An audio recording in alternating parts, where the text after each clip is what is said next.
Hablemos de impuestos, un espacio dedicado para analizar la fiscalidad nacional e internacional para negocios desde y hacia Argentina.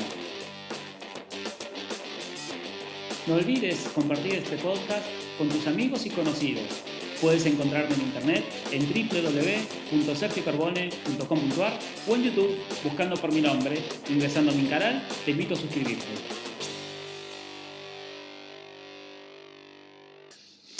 Hola, ¿qué tal a todos? Gracias por acceder a este video. Hoy quiero hablar de Tax Planning. Tax Planning es una materia a la cual me dedico. Y ciertamente lo he trabajado en otros videos o en otros podcasts, pero en este caso lo quiero encarar desde una óptica diferente. Primero, la primera cuestión que tenemos que tener en cuenta es si Tax Planning es una actividad legítima o no. La verdad es que es una actividad legítima y es una actividad necesaria de todo contribuyente, ¿sí? Tax Planning significa ordenar los negocios de manera tal de conocer previamente o con anticipación la carga tributaria que obedece a cualquier negocio económico que va a desarrollar el contribuyente, ¿sí? Tax Planning no tiene por qué estar vinculado con una característica o con un objetivo neto de evasión tributaria o de elusión tributaria. No tiene por qué estar vinculado con eso. Lamentablemente muchas veces esta técnica se utiliza para este tipo de objetivos que, bueno, claramente entonces no estamos hablando de Tax Planning, sino que estamos hablando de un bill vándalo. No es un tax planner, ¿sí? Y si uno es un empresario y realiza este tipo de prácticas pensando que es un tax planner, bueno, es un bill vándalo también, un ladronzuelo, por llamarlo de alguna manera. Tax planning significa el análisis funcional de la actividad de un contribuyente puntual y la comparación del impacto de los tributos considerados como costos de ejecución de la actividad en diferentes jurisdicciones, ¿sí? Para que el contribuyente decida dónde ejecutar actividades, dónde colocar sus activos, dónde colocar sus riesgos, y en función de eso corresponderá la retribución a cada unidad productiva que quiera tener. Básicamente de eso se trata el tax planning. La segunda cuestión que a veces uno puede llegar a pensar cuando habla de tax planning es, bueno, esto tiene que ver solamente con actividades de carácter internacional y ciertamente no tiene que ver con mi actividad que es puramente local. Y consideremos local, supongamos como desarrolladas íntegramente en un país, por ejemplo la República Argentina. Bueno, la verdad es que no es así. El tax planning es una actividad, como dije, de una planificación de las actividades económicas del contribuyente y de conocimiento previo de la carga tributaria del mismo. Cuando hablamos de la carga tributaria también hablamos de las condiciones para poder gozar de diferentes beneficios fiscales o simplemente para no quedar, si se quiere, sometido a burocracias administrativas de carácter fiscal que pueden incrementar la carga financiera del tributo. Por ejemplo, un vendedor de Mercado Libre tiene que hacer tax planning. ¿Por qué? Porque primero tiene que tomar su primera decisión, si va a ser monotributista o responsable inscripto. La segunda decisión es cómo va a responder frente a las necesidades de reconocer la existencia del convenio multilateral. Y por último, tiene que planificar su contabilidad y su teneduría de libros y sus prácticas tributarias para que el momento que empiecen a surgir los excesos de retenciones por sobre la obligación tributaria definida conforme los códigos fiscales, poder solicitar atenuación de alícuotas, reducción de alícuotas o directamente exclusión de regímenes de retención y percepción. Si estamos a nivel nacional, existen diferentes beneficios que ofrece desde diferentes departamentos u órganos administrativos de la República Argentina, dependientes del Poder Ejecutivo, beneficio para que los contribuyentes puedan ejecutar su actividad. Por ejemplo, la actividad industrial tenemos diferentes bonos, estamos a la espera de la ley del conocimiento, pero la ley del software también tenía ciertas condiciones que si no las cumplía puede tener un beneficio, un tratamiento fiscal específico, y así podría seguir. Entonces, tax planning tiene que ver, como dije antes, con la planificación o la proyección a futuro de las consecuencias fiscales de los negocios que va a desarrollar el contribuyente. Y esto permite muchas veces saber qué negocios quiero desarrollar y qué negocios no quiero desarrollar. A nivel internacional, que es lo que me interesa tal vez enfocar este podcast, es muy común, nuevamente, pensar que el tax planning es una actividad orientada a trabajar con paraísos fiscales y a esconder la renta en extraña jurisdicción. Y bueno, lamentablemente, como todas técnicas, las técnicas pueden ser utilizadas para fines loables o para fines maléficos, por llamarlo de alguna manera. Pero en mi opinión, como dije antes y como voy a repetir, como he dicho en otros podcasts y voy a repetir en este, quien utiliza técnica de tax planning para esconder rentas en un paraíso fiscal, de vuelta, es un vándalo, no es una persona inteligente y merece, la verdad, el reproche de la ley. Ahora, la pregunta es cómo encaro la actividad del tax planning. Y tal vez la primera pregunta de todo eso es cómo la estudio. ¿Cuál es el problema? Difícilmente uno puede encontrar un libro sobre tax planning, ¿sí? Uno va a buscar en internet tax planning o planificación fiscal, va a encontrar referencias a la evasión tributaria, pero no va a encontrar un libro que diga cómo hacer tax planning. Sin embargo, cuando uno inicia algún curso de tributación internacional, pensando que va a aprender de qué se trata el tax planning, básicamente empezamos con la historia de qué se tratan los tratados de tributación internacional, qué significa el fenómeno de doble imposición jurídica, doble imposición económica, la posición de diferentes países respecto a los tratados, la inteligencia de la Convención de Viena de los derechos de tratado y todo ese tipo de cuestiones que quien haya estudiado la materia de tributación internacional hoy conoce. Luego seguimos por nuestro camino por precios de transferencia, nos explica de qué se tratan los precios de transferencias y demás, y de pronto, si tenemos ganas de seguir estudiando, comenzamos a analizar algunos papers de la OCDE, ya en el marco de BEPS, tratando de investigar qué es lo que motivaba la proyección de BEPS ya en el año 2013 y qué es lo que se buscaba. Luego de muchos años de estudios uno descubre de qué se trata un poquito el tax planning, pero de vuelta, los primeros esquemas de planificación que uno analiza tal vez son considerados, escritos o desarrollados para jurisdicciones, por llamarlos de alguna manera, de primer mundo. Pero nosotros estamos puestos en Argentina, entonces digo, ¿cómo encaro un proyecto de tax planning a nivel internacional desde Argentina y qué tengo que ver? Y no porque sea Argentina, digamos, yo quiero mi país y como todas las personas que me están escuchando, pero nosotros tenemos que ser objetivos y ver cuáles son las condiciones o las características de este territorio al momento de afrontar una técnica de tax planning. Como dije antes, ¿qué significa tax planning?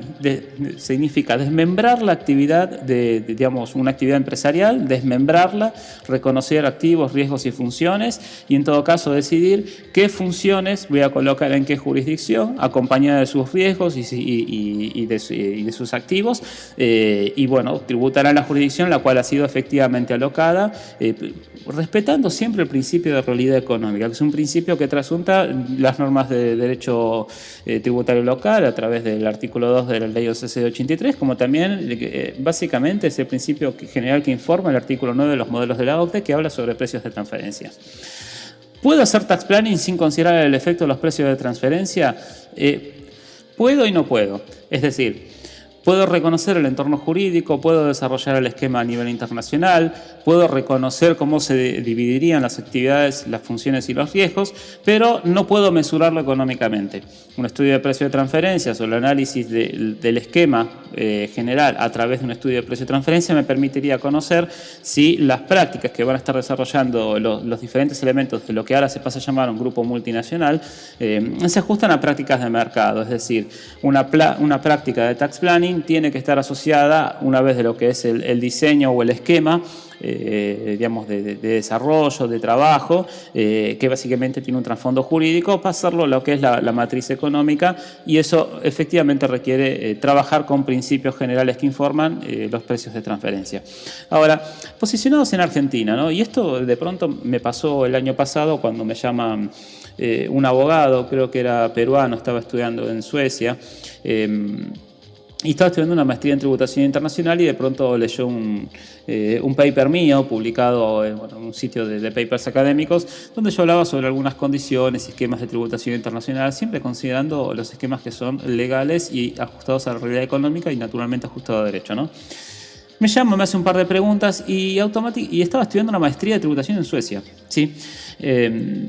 Y me di cuenta que, estaba planificando su core de negocios aquí en Argentina y no había tenido en cuenta una variable que es fundamental, que es la realidad de la República Argentina. Es decir, se enseña, incluso a nivel internacional, planificación fiscal internacional, donde latinoamericanos vamos a tomar nuestros cursos, hoy se toman todos de forma virtual, con lo cual es mucho más accesible, sin considerar particularidades de la región en la cual vivimos y, hoy nos toca la República Argentina. ¿Qué quiero decir con esto? Cuando yo tengo una actividad determinada y en esa actividad determinada tenemos un generador de conocimientos, tenemos un generador de actividades, si se quiere, operativas y repetitivas y de bajo valor agregado, como podría ser administración, teneduría de libros, servicios informáticos no críticos, o un generador de valor agregado, como por ejemplo ser la creación de un intangible. No sé, estoy programando una página web, estoy creando una comunidad de negocios y mi intangible es la comunidad de negocios, no es otra cosa. Y un generador de fondos, es decir, una actividad que lo que hace es generar fondos permanentemente que pueden ser utilizados en otras actividades. Si yo las desarrollo todas dentro de la misma jurisdicción, tal vez el negocio lo pienso desde la óptica del empresario que inicia este negocio y bueno, yo me dedico a programar una página web y la página web me fue bien y genero dinero. Ese es el primer pensamiento que puede tener un empresario. Un análisis funcional implica, bueno, ¿cómo haces para generar dinero? Y tengo que hacer esto, bueno, separar cada una de las funciones y decidir dónde me conviene colocar o alocar cada función en función de lo que le corresponda a la renta que debería obtener, por el riesgo que tiene, por los activos que requiere y por las funciones que realiza. Naturalmente eso, una vez determinada la renta, se trabajará con la carga tributaria que corresponderá a esa renta. Ahora, estamos ubicados en Argentina y Argentina tiene una particularidad. Y digo Argentina, pero puede ser cualquier otra jurisdicción. Si estuviéramos en Venezuela también tenemos que pensar lo mismo, pero en otras jurisdicciones también hay que hacer consideraciones de contexto. Por ejemplo, yo una vez que identifico cada una de las unidades funcionales que realizo mi análisis funcional e identifico las unidades de negocio con las cuales voy a estar trabajando, yo tengo que analizar en qué jurisdicción lo voy a colocar. ¿Por qué? Porque tengo que reconocer el entorno cambiario, es decir, si hay o no restricciones cambiarias, ¿sí? Esto es muy importante. ¿Cuáles son los permisos o las condiciones para acceder al mercado de cambio? Si se trata de una jurisdicción históricamente sobrevaluada o subvaluada en materia de tipos de cambios, ¿qué política de precios de transferencia o normas de precios de transferencias tiene esa jurisdicción? No todas las jurisdicciones tienen la misma política de precios de transferencias. ¿Cuáles son las normas que hacen a la capitalización exigua de una determinada jurisdicción? ¿Cuáles son las normas societarias que hacen a determinada jurisdicción? Burocracia administrativa interna, regímenes de responsabilidad sustituta. Es decir, tengo que analizar diferentes condiciones de las jurisdicciones que podrían hacer que un negocio, si solamente miro la tasa corporativa, podría ser bueno, pero cuando considero otros elementos pasan a no ser buenos. El costo operativo en la jurisdicción. Por ejemplo, yo puedo hacer un análisis, que son los análisis que se ven en los diarios, ¿no? Pero claramente un tax planner no mira solamente eso. Es a nivel de tasa corporativa cuánto cuesta ubicar un negocio determinado en una jurisdicción. Y ese negocio sería solamente válido si la actividad estuviera solamente incidida por la tasa corporativa. Ahora, lo que importa no es la tasa nominal, sino que es la tasa efectiva. Y la tasa nominal o efectiva está incidida por el riesgo inflacionario, por el deterioro sistemático del valor del dinero que pueda sufrir esa determinada jurisdicción, con políticas de ajustes por inflación que puedan existir o no en determinada jurisdicción, por la seguridad jurídica que me ofrezca la jurisdicción en cuanto a su historia. Es decir, ustedes verán que cada uno de los elementos que estoy comentando, para aquí en la República Argentina, como tax planner, significan todas una marca negativa. Es decir, Argentina no ofrece seguridad jurídica. Hace 2 años estábamos todos esperando que se reglamente la Ley de Promoción de Economía del Conocimiento y resultó ser que todavía seguimos a la espera con una norma en suspenso. Normas que se han dictado han sido derogadas. Y así puedo comentar diferentes ejemplos. Que no es el objetivo de este podcast no es decir o parecer que estuviera enojado con la jurisdicción, para nada, yo amo mi país, pero la realidad es estas herramientas que utiliza el tax planner para planificar. Ahora, ¿cuál es la consecuencia de todo esto? Y la consecuencia de todo esto es la migración de las actividades de alto valor agregado y esencialmente deslocalizables. ¿Qué significa una actividad de alto valor agregado? Y bueno, que con pocos recursos materiales se crea mucho valor. Y esas son generalmente las actividades de carácter profesional o las actividades netamente informáticas. Eso usted se ve mucho. Por mencionar algunas actividades, y en la actividad informática hoy, por ejemplo, tenemos todo lo que tiene que ver con la creación de software, obviamente, inteligencia artificial, big data, y ¿quiénes son los que se dedican a esto? Y la verdad es que son gente, no sé, entre 25 y 30 años, 35 cuanto mucho. Y a veces crean empresas que generan realmente valor, o son generadoras de fondos. Eso es importante. Valor es una cosa, los fondos son otras. Son generadores de fondos. Y empiezan a encontrar que en Argentina es inviable operar. Pero principalmente empiezan a encontrar que es inviable operar por restricciones cambiarias, derechos de exportación, en caso de exportaciones. Entonces, ¿qué hacen? Planifican su migración. El problema con estas migraciones es que no son gentes que estén muy arraigadas con el territorio. Ya de por sí la cultura de la banda etaria que acabo de comentar no tiene un fuerte vínculo con nuestro territorio, pero a su vez tampoco tiene no tiene un fuerte elemento que los liga al territorio a nivel de vínculos vitales, es decir, familiares, amorosos. Son gente que recién está construyendo su vida.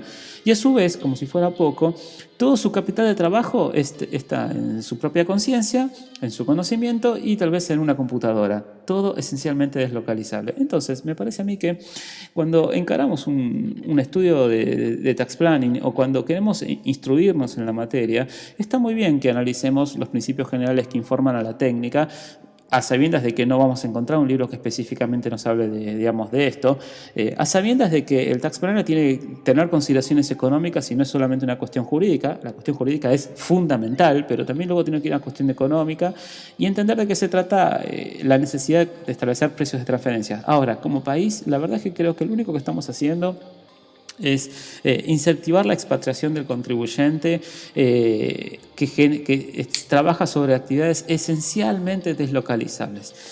Uruguay está en una competencia feroz por captar este tipo de contribuyentes, al margen de las altas rentas que ya se han acumulado en décadas anteriores. Y es muy posible que gane la competencia en este sentido. Si bien es una plaza mucho más costosa para vivir que la República Argentina, también es cierto que se puede operar. Hoy en Argentina no se puede, es muy difícil operar y sinceramente creo que la principal restricción es la restricción de cambios. Y entonces para planificar una estructura a nivel internacional, en estos últimos años el primer elemento que yo tengo que considerar es dónde genero los fondos y si tengo restricción cambiaria. Y si yo genero los fondos, tengo restricción cambiaria en la República Argentina, se va a elegir deslocalizar esa función, esos riesgos, esas actividades hacia otras jurisdicciones y terminan quedando centros de servicios compartidos de bajo valor agregado en la República Argentina y claramente no es algo que nosotros queremos. O sea, nosotros queremos crear valor y que los billetes queden aquí en la República. Y para eso tenemos que permitir que operar con el comercio exterior permita obtener un valor razonable de la renta generada en dólares o en divisas, mejor dicho, por lo que efectivamente valen y no por lo que, según cotización del Banco Central, se puede obtener el mercado de cambios. En estos días voy a hacer otro podcast que va a tener que ver con precios de transferencia. Con lo cual los invito a escuchar el próximo podcast y a suscribirse a mi canal. Pero me interesa que quede claro esto: planificación fiscal internacional o planificación fiscal local. Los dos vehículos son válidos.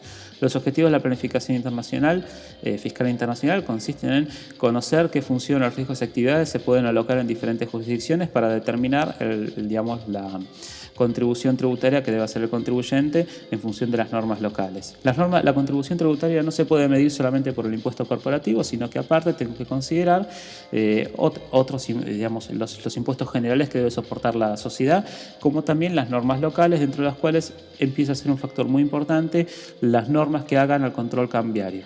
Post pandemia, todo este tipo de cuestiones van a ser cada vez más relevantes. Y bueno, ante cualquier duda o consulta, se pueden contactar conmigo. Les envío un abrazo, suscríbanse a mi canal y compartan este podcast. Mi página web es www.sergiocarbone.com.ar. Hasta luego.